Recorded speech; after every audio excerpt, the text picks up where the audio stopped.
Today, we talk about the crow. Let's see what we've got.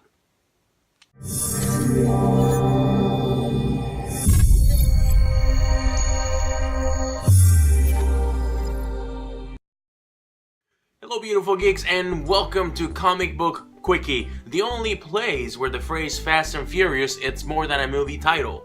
It's a way of life. True story. So I'm sure many of you guys have heard of The Crow, have at least seen the movies, at least the first two, which are the better ones, and maybe you've read a couple of comic books, which are also really good. But what exactly do you know about the character? Do you know his background? Do you know exactly how many crows there have been? For this story specifically, we're going to focus on Eric Draven's story, which is arguably the best crow. The character was created by James O. Barr. That's O''B-A-R-R. He's the man who made it happen. His first appearance was in the comic book title Caliber Presents #1. This was in January of 1989. So he's not as old as most of the characters that we have read about or made a comic book quickie about, but he has made such a big impact just because he's a really interesting character with a really sad backstory. Did you know that he was first teased in the back of Dead World number 10? It was in the back cover. There was a character drawn. James O'Barr had made a drawing. It was a sneak peek of what was to come on Caliber Presents #1.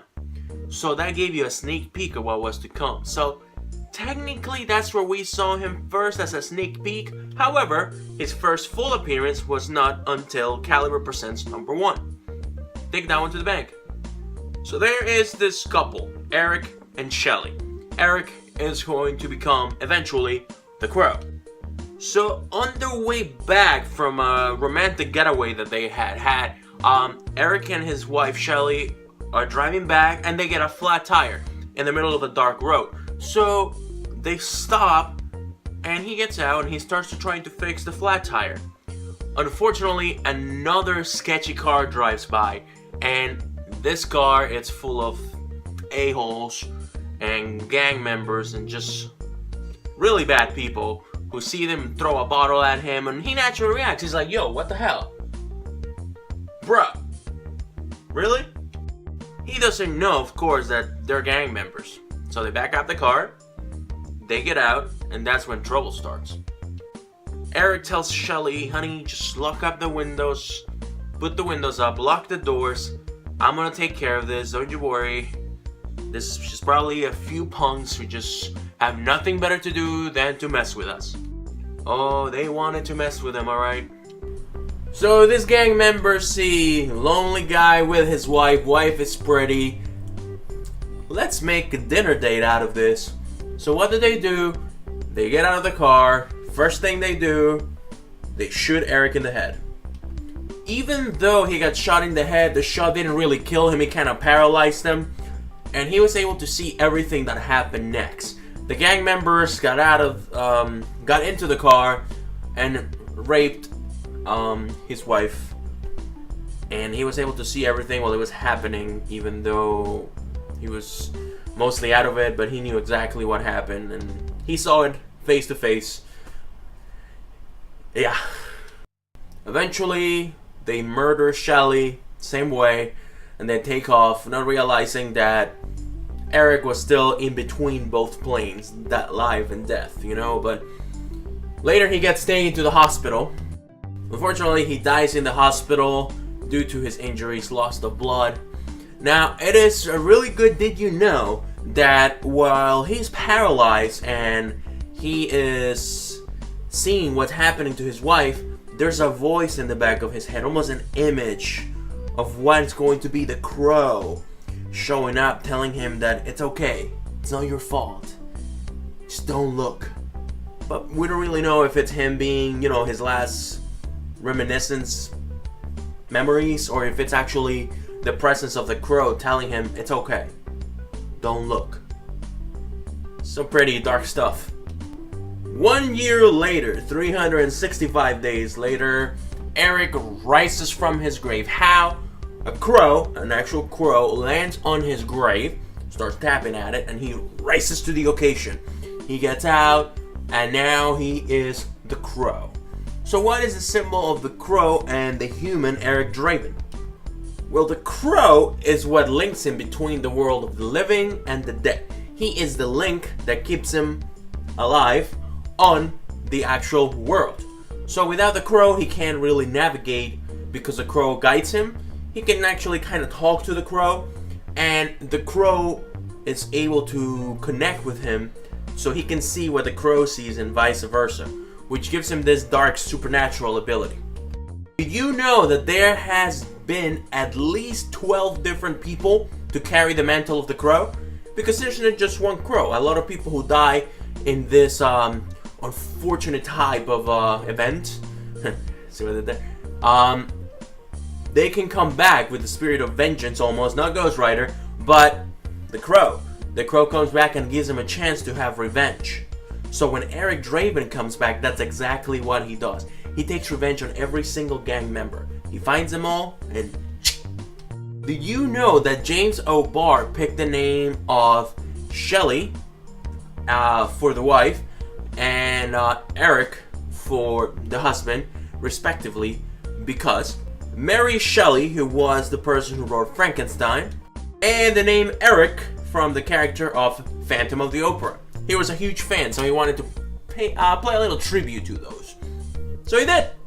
Did you know that the pro wrestler Sting actually used this face of the Crow to apply it to his character and have him be like a vigilante type person?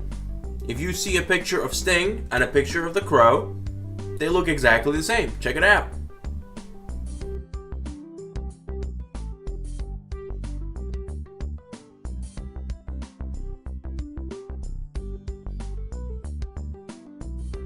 Freaky, right? Did you know that other than graphic novels, there have actually been also actual novels, flesh books, at least 6, maybe more, of the character of the Crow? Short-lived TV show called The Crow Stairways to Heaven. It didn't make it far, but it existed. Hopefully somebody can pick it up and make a new TV show about the Crow. Okay. He has been played in big movies by the always remember Brandon Lee, Mark Dacascos, and rumor has it, or confirm has it, that Jason Momoa will be playing him in an upcoming Crow movie. We'll be seeing that. Unfortunately, Brandon Lee, Bruce Lee's son, died while filming the movie The Crow. It was a sad event, and it's something that maybe could have been avoided. One of the blank bullets actually had a shard in it that shot out and hurt him in the chest, and he passed away, unfortunately. Despite the urban legend that you can see in the film, the actual scene when it happened, it's not true. That did not make it to the final cut. It was only shown to the police and to the family, and they requested that to never be released to the public. So it's not something that it's available to find online, unless maybe you go to the dark web or something, but I don't even think so. Don't go to the dark web. Don't. Just don't. So what are his powers and abilities? Well, he has enhanced strength, he has speed, he has agility, jumping building through building. He has resistance to injury or pain. Now, he will still get hurt, like in the movie. You guys remember the scene with the hand?